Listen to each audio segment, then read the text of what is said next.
आदाब नाजरीन, आज मैं आपको BHIC 132 के तहत यूनिट 10 इमरजेंस ऑफ राष्ट्रकूटाज यानी कि राष्ट्रकूटों का उरूज किस तरीके से दक्षिणी हिंदुस्तान में देखने को मिला, हम इस पर आज रोशनी डालेंगे। नाजरीन, सबसे पहले अगर हम ये देखते हैं कि राष्ट्रकूटाज जो हुक्मरान था उसका तवारीख में अहमियत का हामिल क्यों है और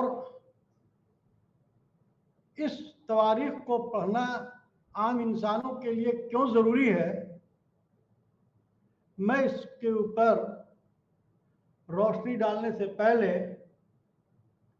मैं सबसे पहले राष्ट्रकूटों का जो इमरजेंस हुआ मैं इस पर रोशनी डालना चाहूँगा।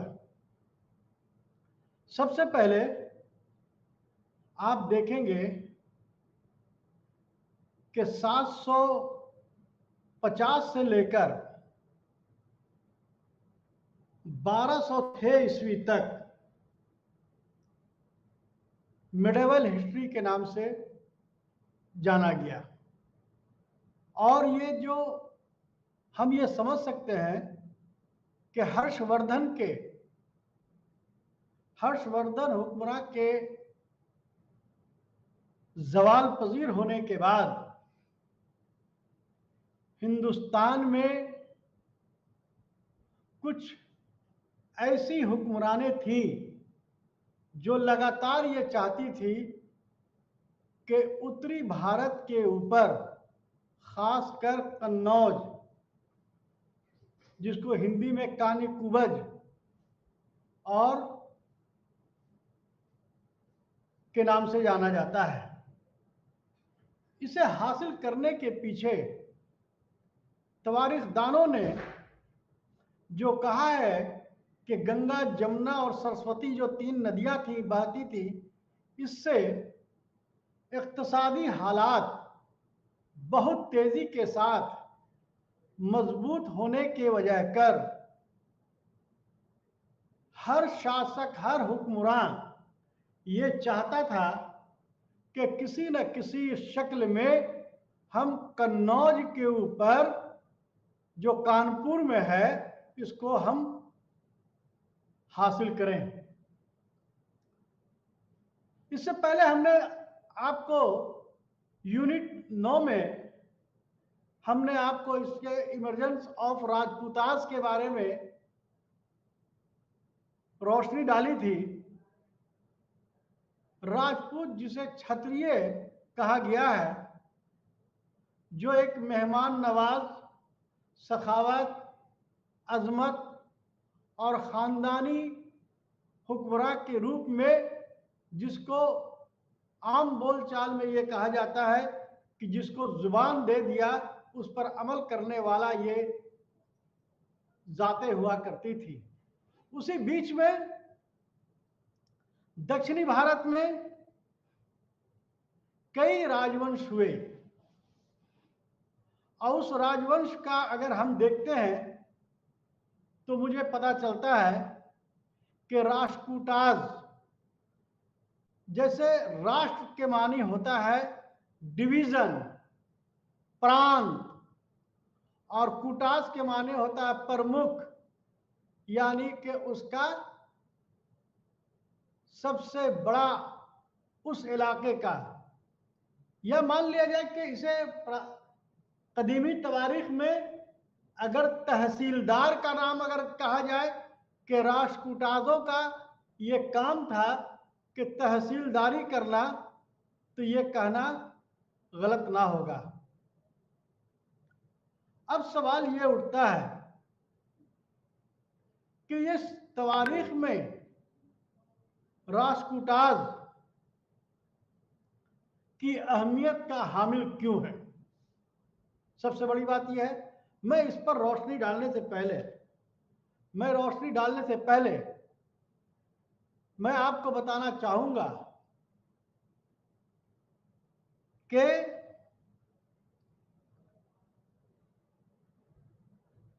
हिंदुस्तान में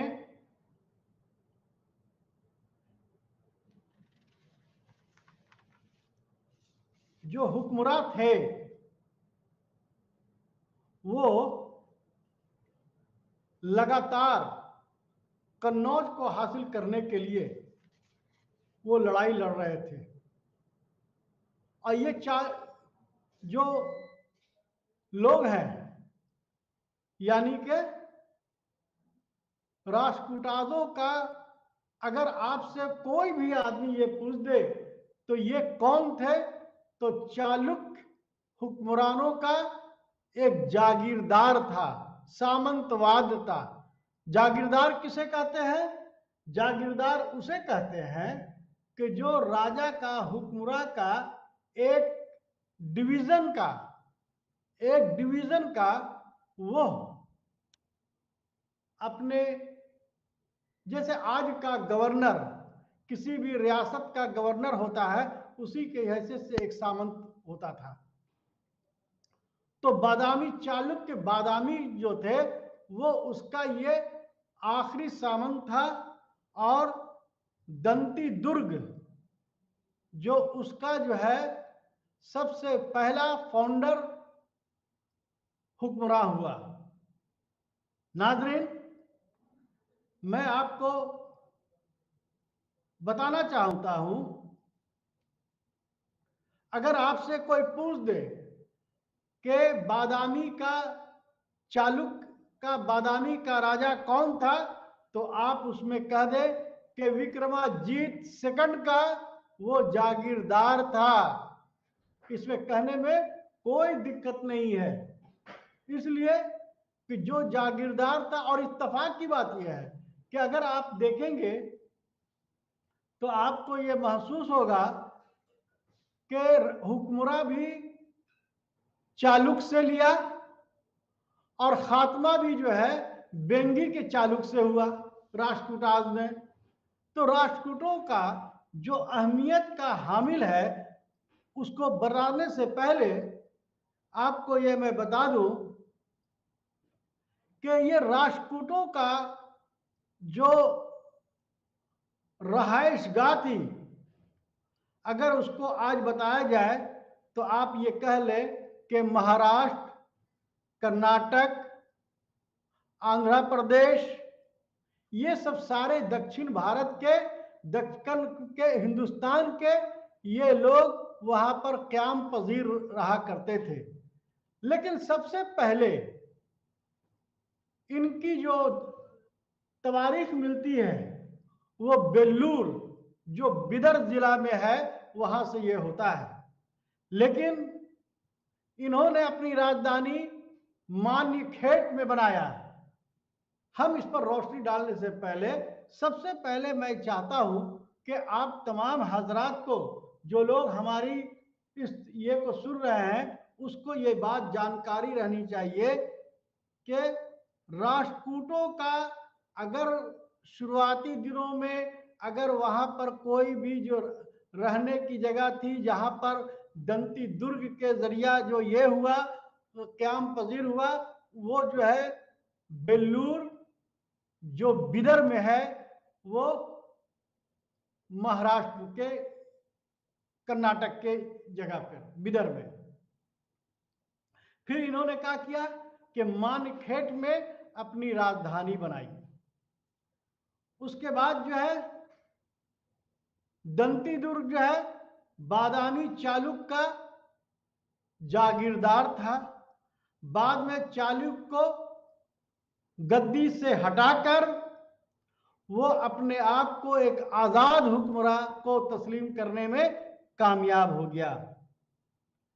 लेकिन सवाल ये उठता है कि ये जो राष्ट्रकूटाज जो हिंदुस्तान के तवारीख में एक अहम हैसियत के हामिल होने की वजह क्या है, हम इस पर रोशनी डालने से पहले हम आपको इनके बारे में बता दें कि इनके कौन कौन से हुक्मरां थे। आप अगर चाहें तो आप मेरी ये को लिखे। नंबर 1 फाउंडर राजा जिसका नाम था दंती दुर्ग, जो 750 से 758 तक रहा। दूसरा है कृष्ण प्रथम, जो 758 से 773 तक रहा। ध्रुव, जो 780 से लेकर के 793 तक रहा। गोविंद तृतीय, काम आमोद वर्ष, कृष्ण द्वितीय, इंद्र तृतीय, जो बहुत ही खास राजा था, बहुत ताकतवर राजा था, जो 914 से लेकर 922 ईस्वी तक रहा। फिर आमोद वर्ष सेकंड, जो 922 से 936 रहा। आमोद वर्ष तृतीय तीसरा, जो 936 से लेकर के 936 से लेकर के 937 तक रहा। कृष्ण तृतीय, जो 940 से लेकर के 945 तक रहा। ये बहुत ही महत्वपूर्ण शासक था। बहुत होता है कि तवारीख में राष्ट्रकूटाज की अहमियत का हामिल होने की वजह क्या है, ये सबसे बड़ा मतलब ये है। हजरत गिरामी, आप तमाम लोग जानते हैं कि 8वीं सदी से लेकर 10वीं सदी तक 3 हुक्मरानों का लगातार कई सालों तक कन्नौज, जो उत्तर प्रदेश में है, उसको हासिल करने के लिए लड़ाइयां लड़ी गई। इनमें खास तौर पर गुर्जर, प्रतिहार, पाल और राष्ट्रकूटाज हुक्मरां थे, क्योंकि ये जो जगह थी लिटरेरी और ट्रेड एंड कॉमर्स के लिए, और एक उत्तरी भारत में मजबूती हासिल करने के लिए इसको जीतना बहुत ही जरूरी था। इसीलिए तमाम हुक्मरानों ने लगातार कोशिश किया कि इस कन्नौज के बहाने पूरे हिंदुस्तान यानी उत्तरी हिंदुस्तान में किस तरीके से हम हुकूमत कर सकते हैं। इसके लिए मेरा अपना ख्याल है कि करीब करीब 150 से 200 सालों तक लड़ाई चलती रही। यानी कि जितने भी हुक्मरां आए वो उसको हासिल करने के लिए जिसका नाम है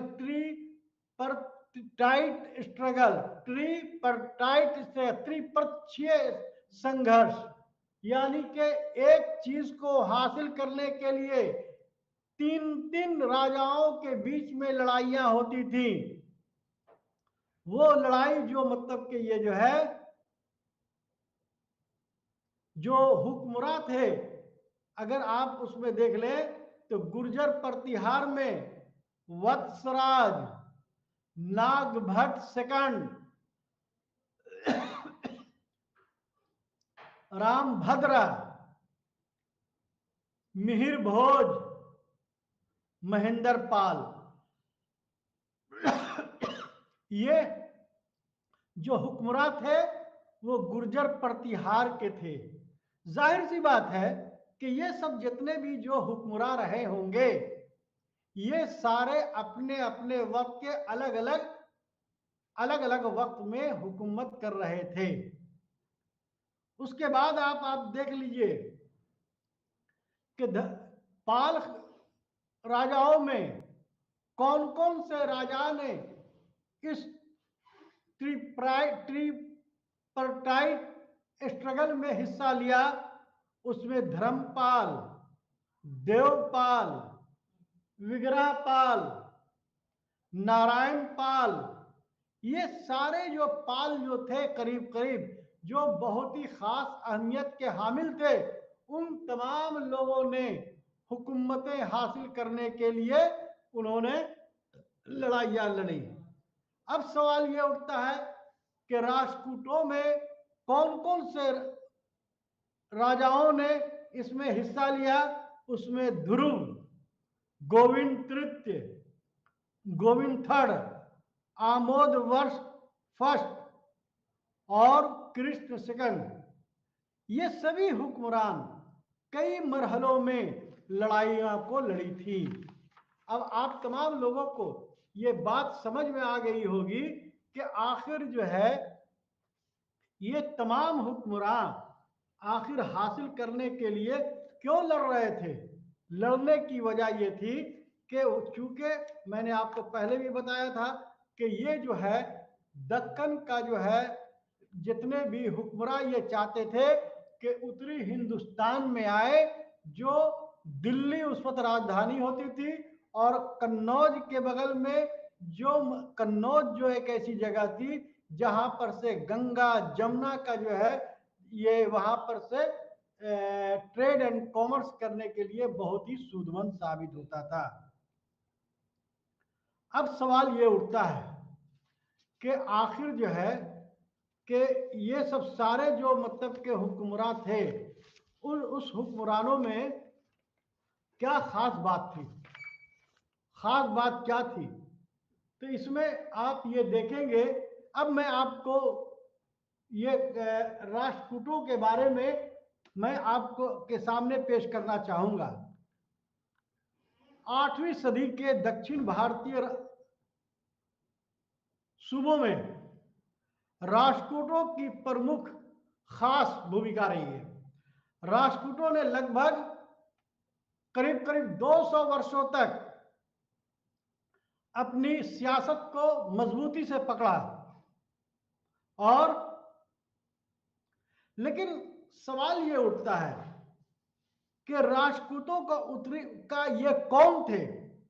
राष्ट्रकूटों की ओरिजिन के सिलसिले में प्रोफेसर अल्तेकर का विचार है, का ख्याल है कि राष्ट्रकूट अशोक के अभिलेख में, अशोक के इंस्क्रिप्शन में रठिक के वंशज, रठिक वंशज के माने जाते हैं, जिन्हें सातवाहन के इंस्क्रिप्शन में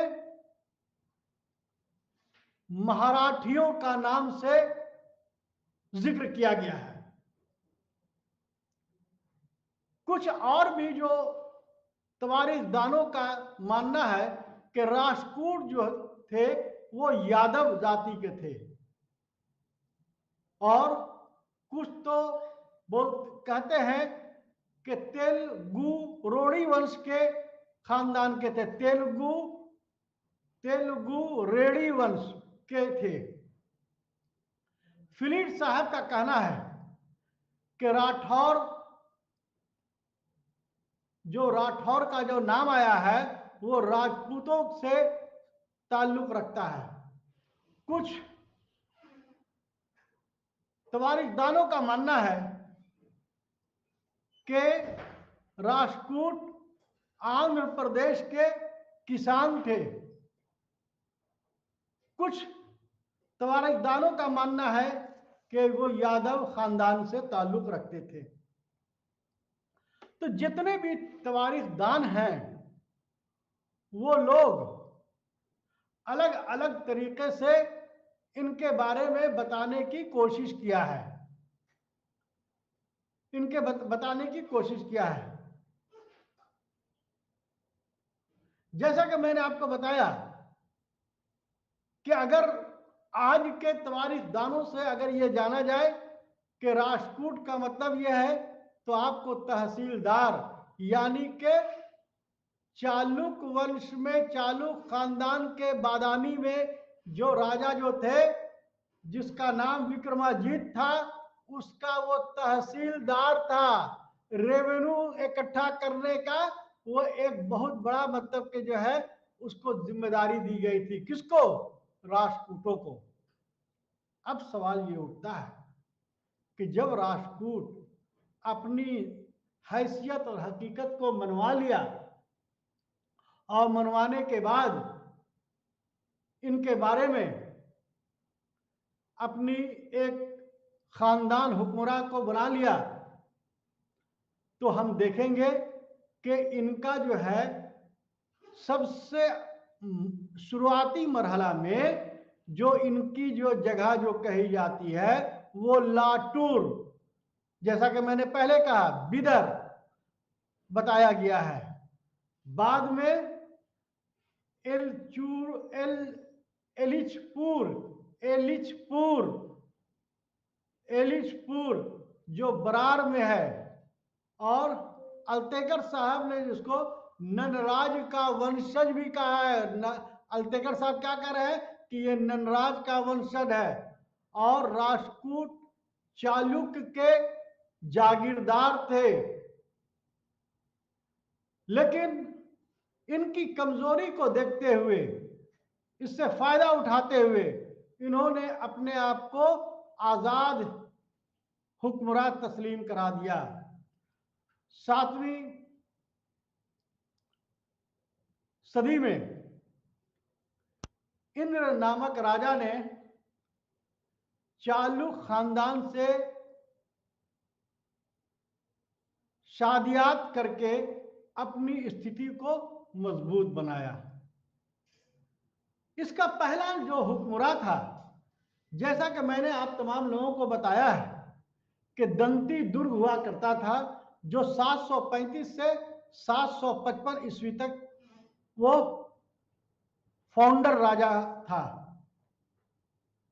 ये जो है, इसका मतलब ये है कि राष्ट्रकूट का ये पहला राजा जो चालुक्य बादामी में आजाद तरीके से अपनी जो हैसियत बनाई, तो आजादाना और सामंत जागीरदारी दोनों हैसियत के मालिक दंती दुर्ग ने रखी होगी।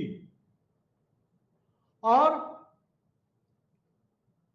अल्तेकर साहब ने इनको ननराज का खानदान का भी बताया है, क्योंकि ये शुरुआती दौर में ये अपने आप को चालुक्यों से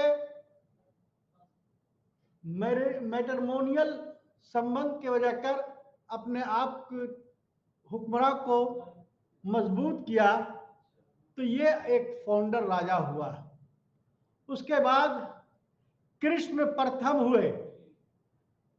कृष्ण प्रथम जो था दंती दुर्ग का चचा था। अब सवाल ये उठता है कि दंती दुर्ग का चचा बीच में आने का कौन सी वजह बन गई? इसकी वजह यह है कि तवारीखदानों का यह मानना है कि दंती दुर्ग का कोई औलाद नहीं था, इसीलिए दंती दुर्ग के बाद कृष्ण प्रथम यानी कि कृष्ण फर्स्ट 756 से लेकर 772 तक राजा बना। इनके समय में जो चालुक्य के बादामी चालुक्य थे वो पूरे आजाद हो गए। इसका मतलब यह हुआ कि दंती दुर्ग के जमाने में चालुक्य की हैसियत कुछ न कुछ बादशाहियत की रही होगी, लेकिन कृष्ण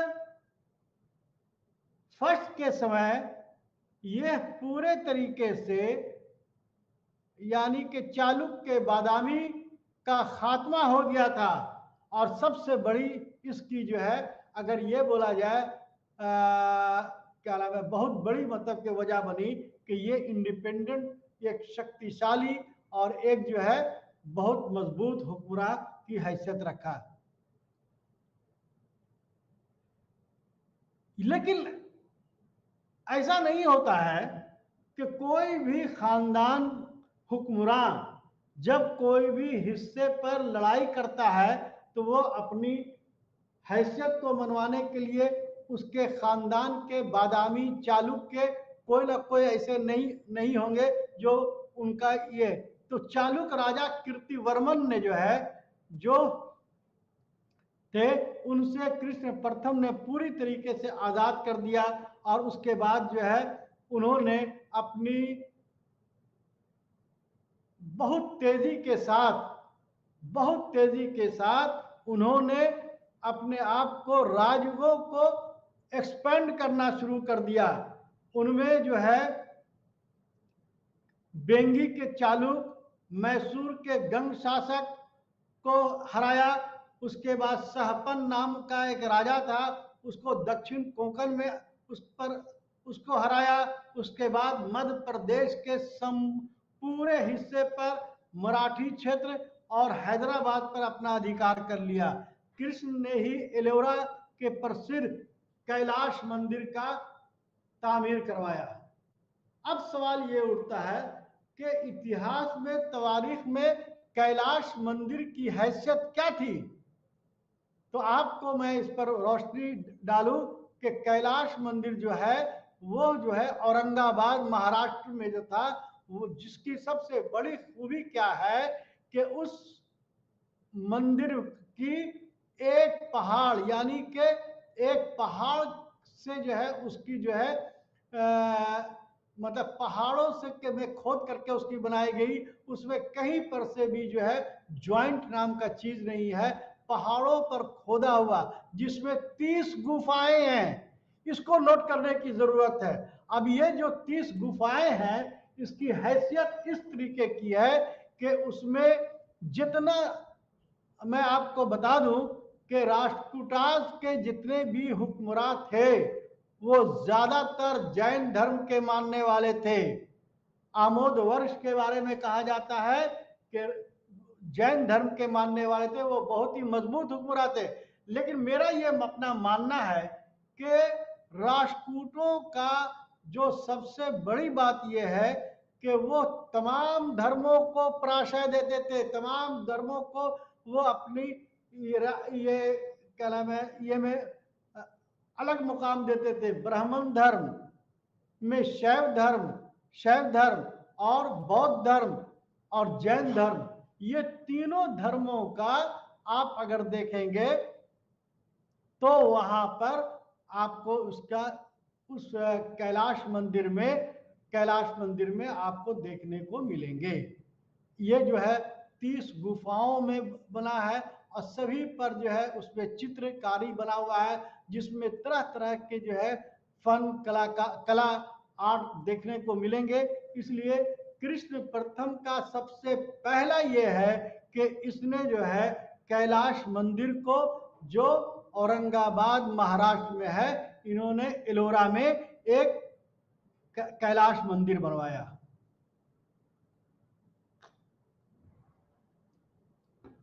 दूसरी सबसे बड़ी बात यह है कि इसके बाद गोविंद थर्ड 773 से लेकर 780 तक राजा रहा। लेकिन इस बीच में ये जो हुक्मरान था वो बहुत ही ज्यादा अहमियत के हामिल नहीं रहा। उसके बाद ध्रुव जो राजा बना, वो करीब करीब 8-9 साल तक, यानी कि 780 तक उसने हुकूमत की। वो एक मजबूत हुक्मरान था और गोविंद सेकंड जो 773 से 780 तक हुकूमत किया, उसका वो भाई था जो 780 से लेकर 793 ईस्वी तक हुकूमत किया। ध्रुव जो था वो एक बहुत ही मजबूत हुक्मरान था और हिंदुस्तान के लगभग दक्षिणी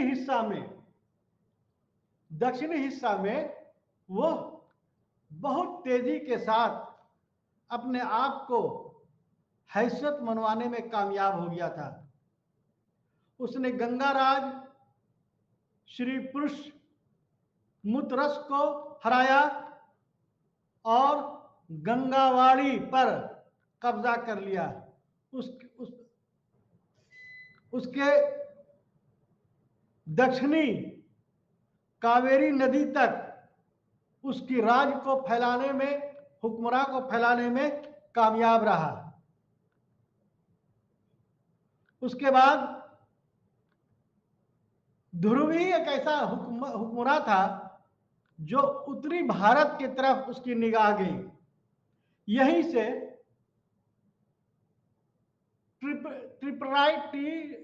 ट्राइड स्ट्रगल की शुरुआत होती है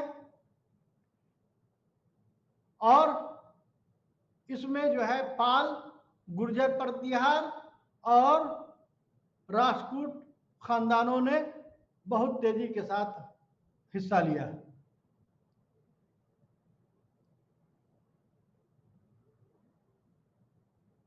सवाल ये उठता है, मैं थोड़ा सा आपके सामने ये कर दूं कि ये ट्रिपराइट जो संघर्ष था, जो स्ट्रगल था, इसमें आखिर जीत किसकी हुई? तो ये जो है, इसकी जीत का जो है श्रेय जो है गुर्जर प्रतिहार को ही जाता है।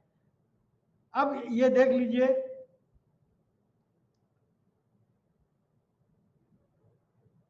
अब जो है ये ध्रुव जो है गुर्जर प्रतिहार राजा वत्सराज को झांसी मध्य प्रदेश के जगह पर बुरी तरीके से हराया और बाद में क्या हुआ कि गुर्जर प्रतिहार के राजा जो वत्सराज थे, वो पाल राजा धर्मपाल से भी इनका सामना हुआ। तो इस तरीके से हम देखते हैं कि बहुत तेजी के साथ जब कोई भी हुक्मरान आगे बढ़ता था तो एक राजा एक चीज को हासिल करने के लिए दूसरे राजा जो है वहां पर आ जाते थे। धर्मपाल भी ध्रुव को बल्कि हरा दिया। ध्रुव के इस काम से उत्तरी भारत के, उत्तरी हिंदुस्तान के राजाओं को भी भयभीत होना शुरू हो गए, आतंक होना शुरू हो गया और भारत के उत्तरी भारत अस्थायी रूप से वो दक्षिणी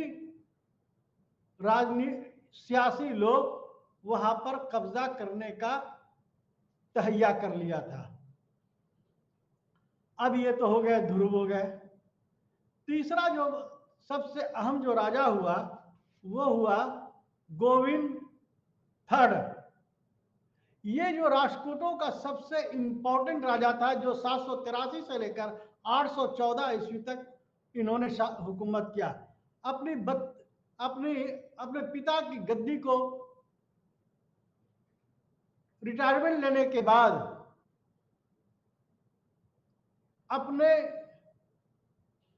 भाइयों के प्रति आपसी कलह संघर्ष बहुत तेजी से बढ़ गया और कन्नौज पर जब गोविंद थर्ड जब वो गए वहां तो उसके भाई जो है ध्रुव ने इनको चैलेंज दे दिया, जिससे गोविंद थर्ड जो है वो फिर जो है वहां से कन्नौज से वापस हो गए और वापस होने के बाद जो है वहां पर कन्नौज में गुर्जर प्रतिहार राजा जो था वो नागभट्ट लिख लीजिए, जो राजा जो था वो नागभट्ट सेकंड को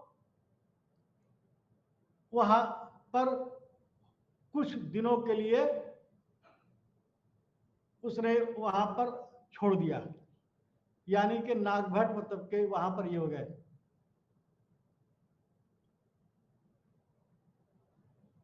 इसकी जानकारी जो है हमको संजन ताम्रपत्र अभिलेख यानी कि संयम ताम्रपत्र अभिलेख से हासिल होती है। गोविंद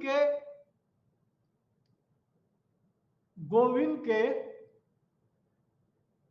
जो राजा था उसने इतना ताकतवर राजा था कि जिसने मालवा, कौशल, कलिंग, पांड्य, केरल तथा गंगा राजाओं को की संग बना लिया और 802 ईस्वी में दक्षिणी भारत को पूरी तरीके से गोविंद तृतीय ने कायम हासिल कर लिया है। अगर हम ये कहें कि राष्ट्रकूटों के जमाने का सबसे सुनहरा अरबाब अगर गोविंद तृतीय था तो यह कहना गलत ना होगा। उसके बाद जाहिर सी बात है कि कोई भी हुक्मरान जब आता है तो वो अपने जमाने में जो कल्चरल, सकाफती और एडमिनिस्ट्रेशन और आर्ट, फन, इसका जो है जरूर सहारा लेता है, क्योंकि कल्चरल हेरिटेज के वजह कर वो आज भी उसके बारे में नाम हो रहा है। तो इसीलिए इन्होंने भी, गोविंद तीर्थ ने भी अपने जमाने में कई मंदिरों का तामीर कराने का हैसियत हासिल की थी। उसके बाद गोविंद तीर्थ के बाद आमोद वर्ष प्रथम यानी कि फर्स्ट, जो राष्ट्रकूटों का अंतिम सबसे महत्वपूर्ण हुक्मरान हुआ, जो 814 से लेकर 878 ईस्वी तक वो जो है वो हुक्म 814 से लेकर 878 78 तक हुक्मरान हुआ। और वो इतने, उसका जो है जो संरक्षक जिसको कहिए वो कर्क था। बाद में स्वयं राज सत्ता को संभाला और रणकुशल और अच्छी राजनीति की वजह कर चालुक्य राजा विजयदित्य सहित अन्य विद्रोहियों को पराजित पूरी तरीके से हरा दिया। और उसके बाद गुर्जर राजा भोज को दक्कन की तरफ बढ़ने से रोक दिया। दक्कन में बढ़ने से, इसकी जानकारी हमें कहां से मिलती है? सिरूर ताम्रपत्र अभिलेख, इंस्क्रिप्शन, यानी के तांबे का जो एक इंस्क्रिप्शन है जिसका नाम है सिरूर ताम्रपत्र के मुताबिक अंग, बंग, मगध, मालवा तथा वेंगी के शासकों को, यानी के चालुक्य के वेंगी के शासकों को बुरी तरीके से हराया। और उसने जैन धर्म को अपनाया। और इनके उस्ताद जो थे, जिनका नाम जीन सेन था और महावीराचार्य जैसे विद्वानों को पैट्रोनेज हासिल थी।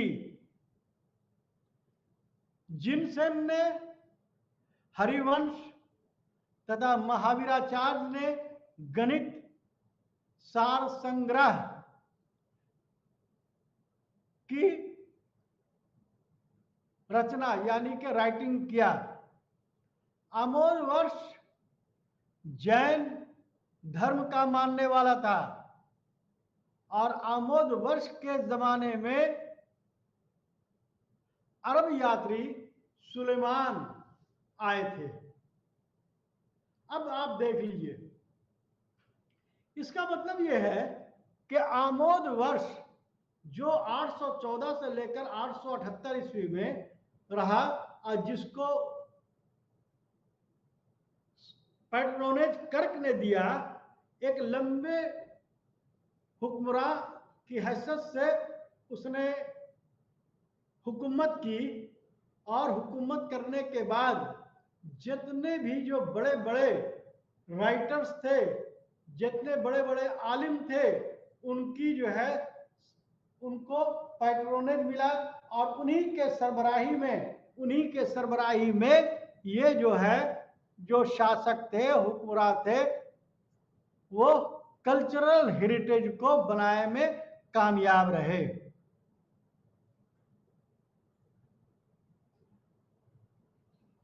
नौवीं सदी में राष्ट्रकूटों का जो है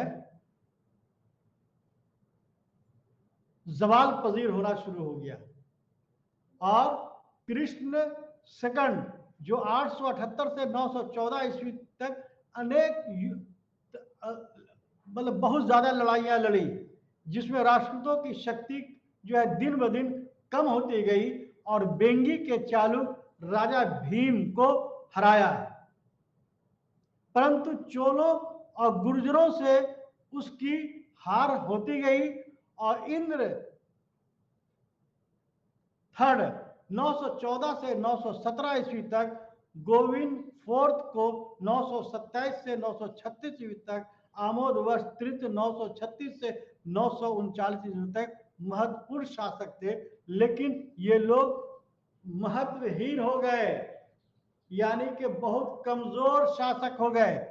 इसके बाद आप देखिए कि कृष्ण थर्ड जो 939 से 967 ईस्वी तक राष्ट्रकूटों का जो है वो हुक्मरान रहा, और ये अंतिम मतलब के ये क्या नाम है, कृष्ण थर्ड जो 967 से 972 तक समय में परमारों ने राष्ट्रकूटों की राजधानी मानखेड़ पर हमला कर दिया और कर्क 972 से 975 ईस्वी वंश का खात्मा हो गया। अंतिम राजा था, यानी कि 975 तक अब राष्ट्रकूटों जो है का वो जो है वो योग्य। अब जो सामन चालुक्य के बादामी से शुरुआत हुई थी, वही चालुक्य के तैलब यानी के अंतिम राजा कल्याणी चालुक्य की स्थापना हुई 975 में, और 2 सदियों तक दक्षिण भारत तक शासन करता रहा। लेकिन सवाल यह है कि सिग्निफिकेंस ऑफ द राष्ट्रकूटास का क्या मतलब है। यह राष्ट्रकूट दक्षिण भारत में एक विशाल राज्य की स्थापना की और 2 सदियों तक उन्होंने मतलब के इसको ये क्या महत्वपूर्ण भूमिका निभाई। अब सवाल ये उठता है कि इनकी प्रशासनिक व्यवस्था क्या थी। मैं इस पर भी थोड़ा सा रोशनी डालना चाहूंगा कि राष्ट्रकूटों के अभिलेखों से, इंस्क्रिप्शन से उनके प्रशासन पर खास रोशनी डाली जा सकती है। यानी कि राष्ट्रकूटों ने तमाम शक्तियां यानी कि तमाम पावर्स अपने हाथ में रखा था। इनकी जो है हुकूमत करने की जो प्रणाली थी वो 2 तरह की थी। एक जो थी वो केंद्र प्रशासित क्षेत्रों पर राज करते थे, और दूसरे जो है लोकल क्षेत्र पर जो है जो प्रशासन जो हुकूमत करते थे। केंद्र शासित क्षेत्र में राष्ट्र, विषय, भुक्ति और ग्रामों से विभक्त थे। इन प्रशासनिक इकाइयों के जो प्रधान होते थे, जो बड़े होते थे, उनको राष्ट्रपति कहते थे, विषयपति कहते थे, भोगपति कहते थे। जैसे और भी शासकों में आप देखिएगा, ग्रामपति हो गया, विश्वपति हो गया, उसी तरीके से इन्होंने जो कूटास से जो है इन्होंने राष्ट्रपति का नाम दिया। भारत में आज राष्ट्रपति सबसे सर्वोच्च ओहदा माना जाता है, लेकिन उस जमाने में जो ये थे वो जो कहलाते थे वो क्या कहलाते थे, राष्ट्रपति, विषयपति, भोगपति। नाजरीन, चूंकि ये सब सारे नाम हिंदी और संस्कृत में मतलब के हैं, इसका उर्दू नहीं किया सकता है। इसलिए जो नाम होता है, मान लिया कि किसी का नाम है राम कुमार, अब राम कुमार का उर्दू हम क्या कह सकते हैं। इसलिए आप तमाम लोग इस चीज को नाम जो होता है, जैसे भगवत गीता का नाम उर्दू में क्या कहिएगा, भगवत गीता। रामायण का नाम उर्दू में क्या कहिएगा, रामायण। कुरान शरीफ का हिंदी में क्या कहिएगा। अगर कोई हिंदू कोई बोलना चाहता है कुरान, तो कुरान ही ना बोलेगा। उसी तरीके से ये जितने भी जो नाम हैं या जितने भी उसके इनके पदवी हैं, उनको आप हिंदी में इसको जानकारी करें, इनको समझें, तब आपको हिंदुस्तान की जो तवारीख है उसको समझने में आपको आसानी होगी। अब आपको देखिए कि अब सवाल ये उठता है कि राष्ट्रकूटों का जो है सामाजिक और समाज में उसकी क्या स्थिति थी। राष्ट्रकूट समाज जो था, जो उस वक्त वर्ण सिस्टम जो थे में, वर्ण सिस्टम में जो चार, ब्राह्मण, क्षत्रिय, वैश्य और शूद्र, ये चार जो वर्ण व्यवस्था थी, वो वर्ण व्यवस्था थी, उसको लोग मानते थे। लेकिन क्षत्रियों में राजवंशों का, यानी के जो राजा के खानदान के होते थे, उनकी इज्जत और एहतराम समाज में ज्यादा थी। ब्राह्मणों को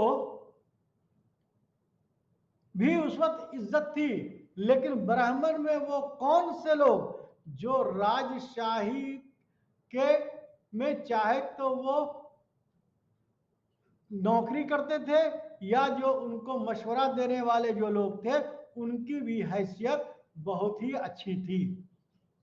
तो इस तरीके से आप ये देखिएगा कि ब्राह्मणों की भी स्थिति, हालात वो बेहतर थे, और ब्राह्मणों की जो स्थिति, जो समाज में जो इज्जत थी, उनको औरों के मुकाबले में टैक्स कम दिया करते थे। अगर कोई क्षत्रिय जाति का, अगर वो कोई भी हुक्मरान को टैक्स देता था, तो ब्राह्मण उसको उसका आधा टैक्स देता था। यानी कि ब्राह्मणों की भी इज्जत और वकार बहाल था, उनको अनेक तरह का जो है सुविधाएं हासिल थी।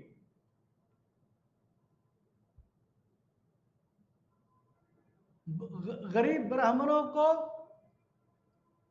तालीम के मामले में उनको ज्यादा मतलब कि अहमियत दी जाती थी, तालीम में उनको लगाया जाता था। ब्राह्मणों को सरकारी नौकरियों में विशेष तरीके से खास तौर पर ध्यान दिया जाता था। कुछ धार्मिक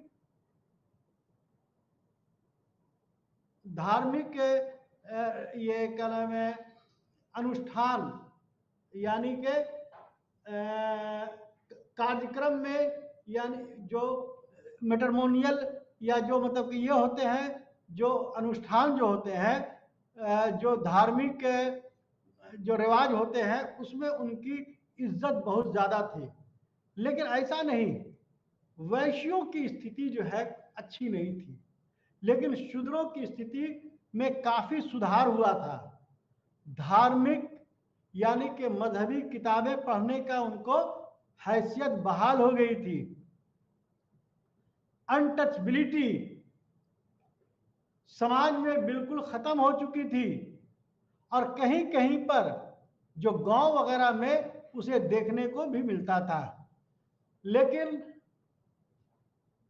कम उम्र की शादी यानी कि बाल विवाह, यानी कि कम उम्र की शादी का रिवाज कायम था। सती प्रथा और विधवा यानी कि विधवा विधवा विवाह का प्रचलन नहीं था। यानी कि जो विडो किस्म की जो औरतें थी, वो दोबारा शादी नहीं कर सकती थी, लेकिन विधवाओं को जायदाद रखने की अधिकार दी गई थी। ये बहुत बड़ी बात है। आप और कोई भी हुक्मरान में ऐसी बात देखने को नहीं मिलेंगी। लेकिन अगर एक बात आपसे पूछ दिया जाए कि राष्ट्रकूटों के जमाने में जो समाज में उसकी क्या इज्जत थी, ये सारी चीजें मैंने आपको बताया। अब सवाल ये उठता है कि इकोनॉमी पावर, यानी कि उनकी जो मतलब के इकोनॉमी स्थिति कैसी थी। उनका जो है खेत जुताई, यानी कि फार्मिंग करना, ट्रेड एंड कॉमर्स करना, और खेती को अच्छी से अच्छी फसल पैदा करना, जैसे कपास, चावल, नारियल, सुपारी, ये प्रमुख, ये खास तौर से उपजाए जाते थे। ये कपड़े का उद्योग बहुत तेजी के साथ उस जमाने में तरक्की किया। हीरा जवाहरात का बहुत तेजी के साथ ट्रेड एंड कॉमर्स होना शुरू हो गया। पश्चिम एशिया देशों में व्यापार यानी कि तजारत बहुत तेजी के साथ हुए।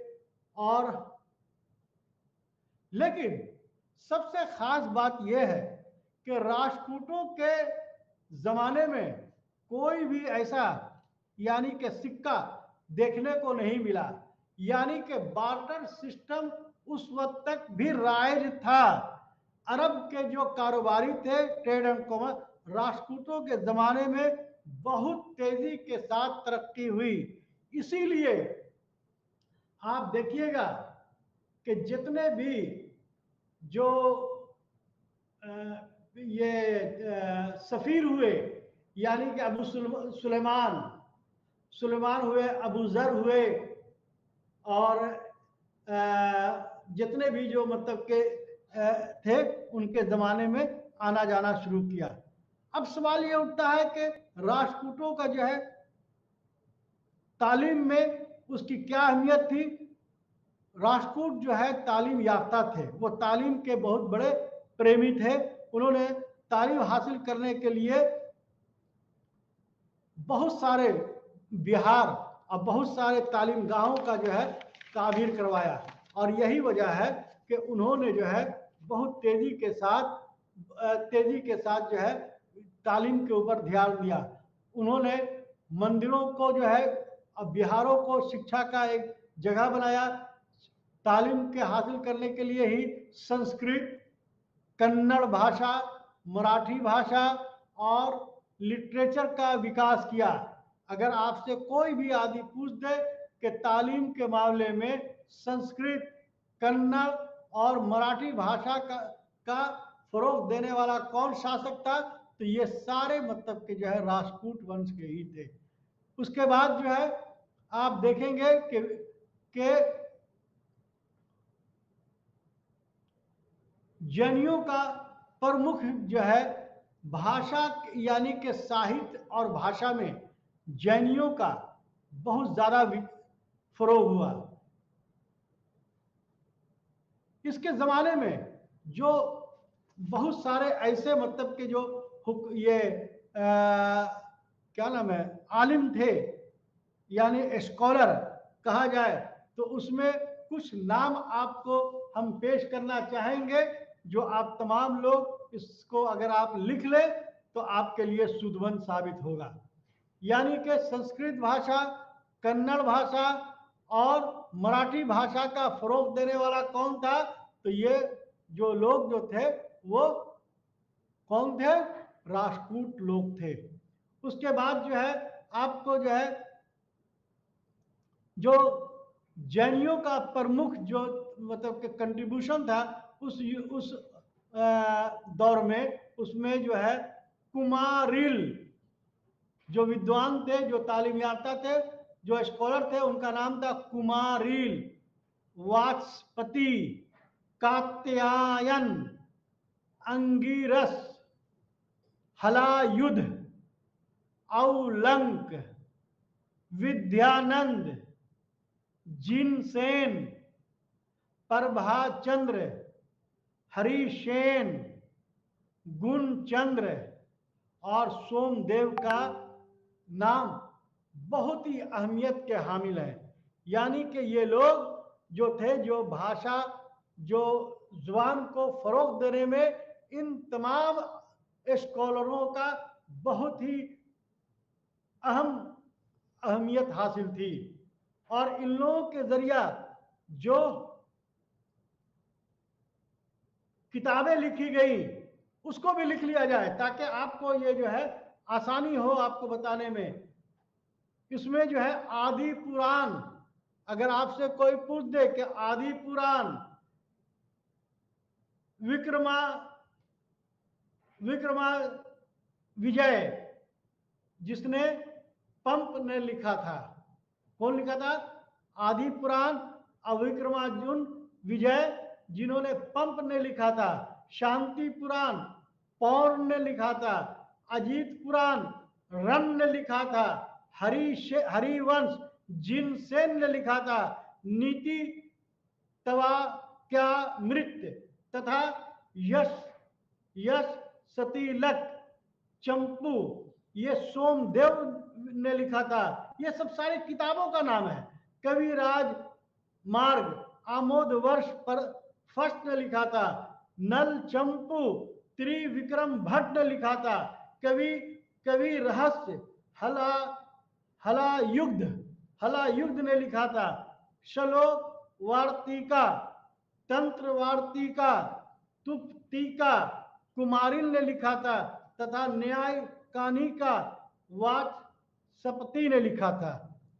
नाज़रीन, थोड़ी सी आपको परेशानी हो रही होगी क्योंकि ये जितने भी जो राइटर्स हैं उनके नाम और उनके रचनाओं उनकी किताबों का नाम यानी उन्होंने कौन कौन सा, जाहिर सी बात है कि एक तो हिंदी में आपको दिक्कत हो रही होगी, लेकिन कन्नड़ में जो है वो हिंदी वालों को कन्नड़ परेशानी हो रही होगी।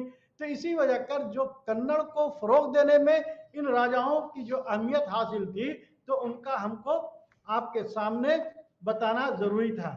उसके बाद देखिए उनके राष्ट्रकूटों का जो है धर्म में क्या ये था। राष्ट्रकूटों के समय में जैन, बौद्ध और ब्राह्मण तीनों धर्म बहुत तेजी के साथ फरोग हुआ। बौद्ध धर्म को उस वक्त जो है डाउनफॉल होना शुरू हो गया था, समाज में इसका महत्व नहीं था, उसका बहुत ज्यादा अहमियत नहीं था। बौद्ध धर्म की अपेक्षा में जैन धर्म का बहुत तेजी के साथ जो है फरोग होना शुरू हुआ। लेकिन ये धर्म बौद्ध धर्म के साथ, ये जैन धर्म के साथ ब्राह्मण धर्म का प्रमुख मतलब के जो है उस वक्त हैसियत हासिल था, लेकिन जैन धर्म से ब्राह्मण धर्म का जो है ये क्या नाम है कंपटीशन होना शुरू हो गया। और चूंकि उस वक्त के जितने भी जो शासक थे अमोघवर्ष वगैरह, इस वक्त तेजी के साथ जो है जैन धर्म को प्राशय देना शुरू कर दिया। इसीलिए ये धर्म जो है उसी बीच में आप देखते हैं कि दक्षिण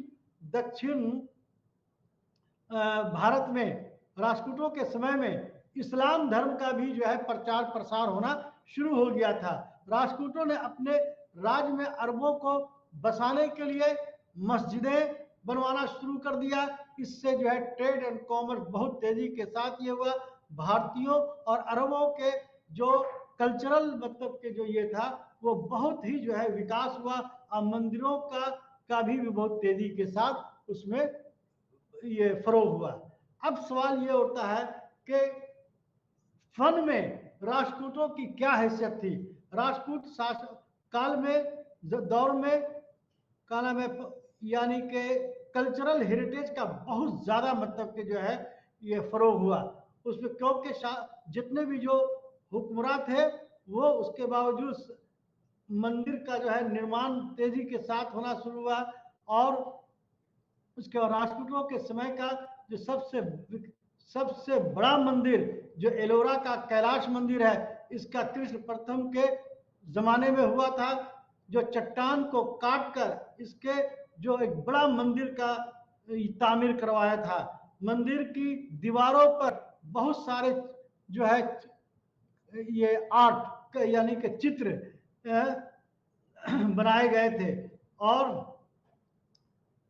इसी तरीके से रावण द्वारा कैलाश पर्वत पर उठाने का जो दृश्य जो दिखाई देता है वो प्रभावशाली से ढंग से दिखाया गया है। जो रावण ने कैलाश पर्वत को जो उठाने की कोशिश की थी तो उसको बहुत तेजी के साथ इस चट्टान में जो कैलाश मंदिर में दिखाने के लिए कोशिश किया गया है। इस तरीके से मंदिरों का निर्माण, कैलाश मंदिर का, एलोरा का निर्माण जो है बहुत सारी चीजों को देखने को मिलेंगी।